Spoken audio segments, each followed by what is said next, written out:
Would you want your kids to live next to that Superfund site? Everyone's looking, making sure that it's a safe place for people to live. There are levels of lead and other cancer-causing agents there. You're not worried about putting low-income families there? You're not worried about it? That's yours truly trying to get some answers from Houston City Council member Carla Cisneros, who fully supports the construction of 400 units of affordable housing at 800 Middle Street, even though the project is literally next door to 2 Superfund sites and bordered by giant garbage ash landfills. I asked Housing Committee Chair Tiffany Thomas some of the same questions, and to her credit, she responded honestly. Would you be comfortable having your family live in that area in that project? No, I wouldn't. Thomas said she and others on council were assured by the Housing Authority that the area was safe. Though through court documents, Fox 26 has learned clearance for the $100 million project was granted on the findings of a single environmental engineer who worked for both the property owner and the Houston Housing Authority, with no independent testing by either HUD or the Texas Commission on Environmental Quality. In the meantime, panel, multiple folks have already made a fortune. Bob, what do you think of this? First off, I'm glad that journalism is still alive and well, at least in one reporter's hands in the city of Houston. We're trying. Yeah, thank you for doing that. And you've been driving these types of stories for a long time. The absolute waste in this, Gary mentioned the costs of these units earlier. It's phenomenal that the city is moving forward with it, but it's not, because we know who's making money in this, and it's not the taxpayers of Houston. Yeah, I got to go to Sergio first, because Sergio talks to all the folks on the east side. What's the read on this project? Yeah, I mean, it's clear that folks are making money. The folks that are milking this and the high costs and all of that, the skyrocketing.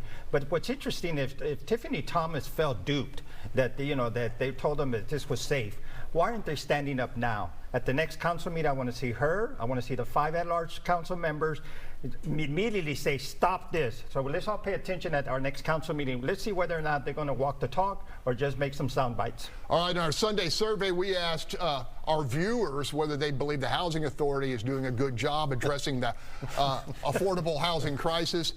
96% say no.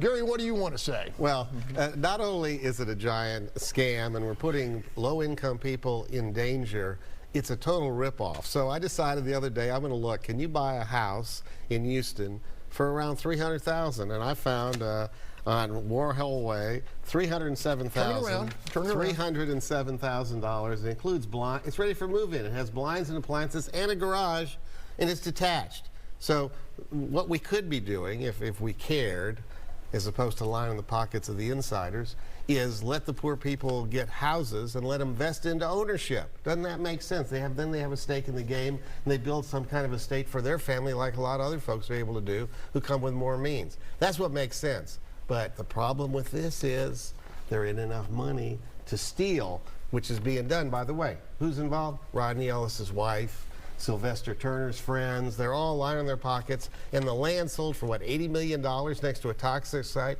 Who would buy land for $80 million next to a toxic site unless it was just a scam? This is outrageous. And by the way, I will say that Sergio is absolutely correct.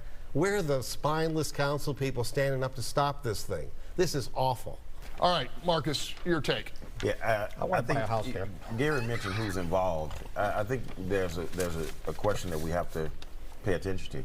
This is TCEQ is a state organization. Absolutely. How did this get past Austin? Right. That's the question, right? I know it's a local thing and we want to pounce on the local administration, but how did the entity that is responsible in the state of Texas for protecting its citizens let this slide by? Additionally, HUD is a federal entity. So how did the feds and the state allow this to happen in the city of Houston? All right, Charlie. Well, I'd like to hear more, too. I think we all agree that more needs to be known. And thank you, Greg, for your reporting, because housing is a real issue. Low-income families, and I hear from them constantly, they need a place to stay. We got to house them somewhere. I do like Gary's suggestion of solving a problem, But let me tell you, those single mothers out there, the fastest growing homeless population with kids, are looking for a place to stay. So the bigger issue is, where are we going to house them? If not here, where? Yeah, wouldn't they want to have equity in a place instead of a 1,000 square foot apartment with, you know, potentially all hell breaking loose? Yeah. Anyway, all right. Well, hey, anybody have anything else to say? Yeah, Sergio, okay. No, I think Gary does. I mean, Bob. Yeah, why don't we look at tiny homes? They're very successful tiny home communities in Austin and Salt Lake City and Seattle and San Francisco that provide very low-cost housing as an interim step to get people moving towards other types of housing. Interesting, the state can come in and take over a school district, but won't come in and take over a toxic site where people are going to live. Love that.